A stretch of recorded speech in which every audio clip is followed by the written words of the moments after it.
is. So it's a really cool phenomenon, the creative process, and I enjoy it immensely. And the more you can jumpstart your creativity by having projects where you have to produce, you have to, whether you like it or not. That's the best situation to be in, because it's very hard for people to get the right mindset. And the right mindset is counterintuitive, because if you want to go write a screenplay, you can't wait to be inspired to write a screenplay. You have to just start writing and it'll come to you. Action comes before inspiration. It's not the other way around.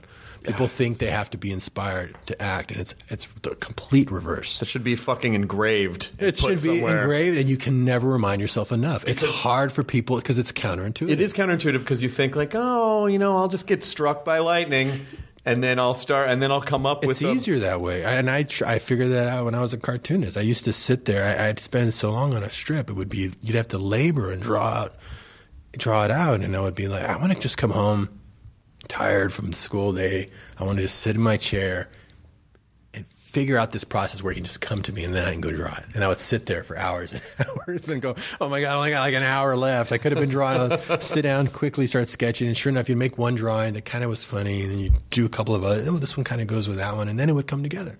You had to battle it out. It did not come inspiration first, action second. It started with the action of drawing. Then it would come out. There's no shortcut.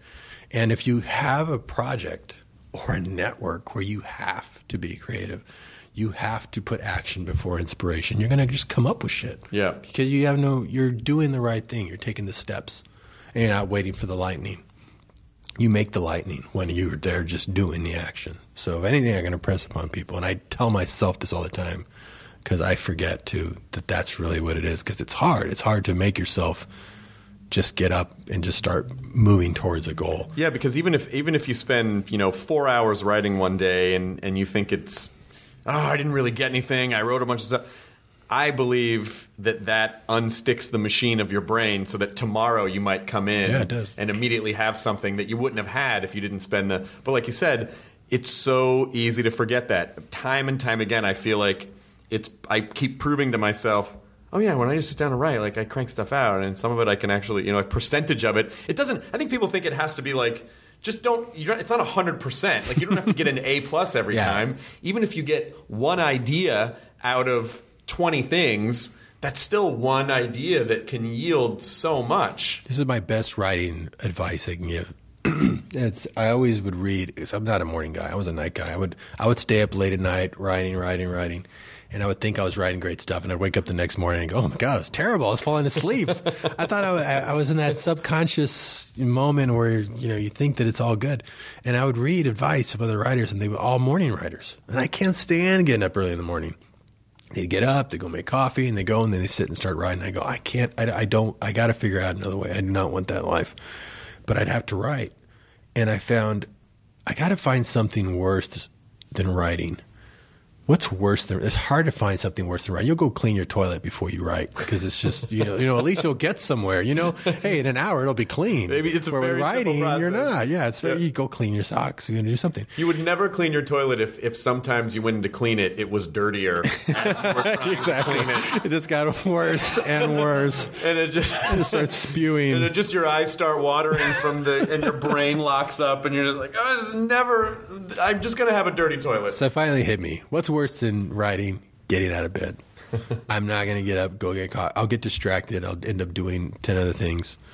But I like being here in the bed. So in the morning when I would wake up, I call it the morning method. As soon as I woke up, even if it was at 10 in the morning, 11 in the morning, pull the laptop on while I'm still sleepy, because that negative voice that tells you you're a piece of shit and you can't do anything. Yeah. He's still asleep. So he's not going to tell you anything. He's not whispering in your ear at all. He's sound asleep.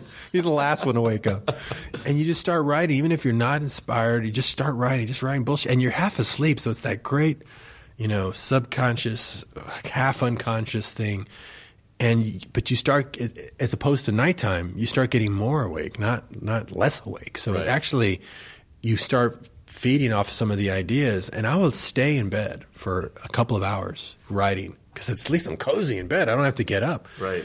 If I get up, I'm fucked. Then I'll get distracted, and then I'll never get back to write. But I'll sit there and I'll write for an hour, sometimes 2 hours.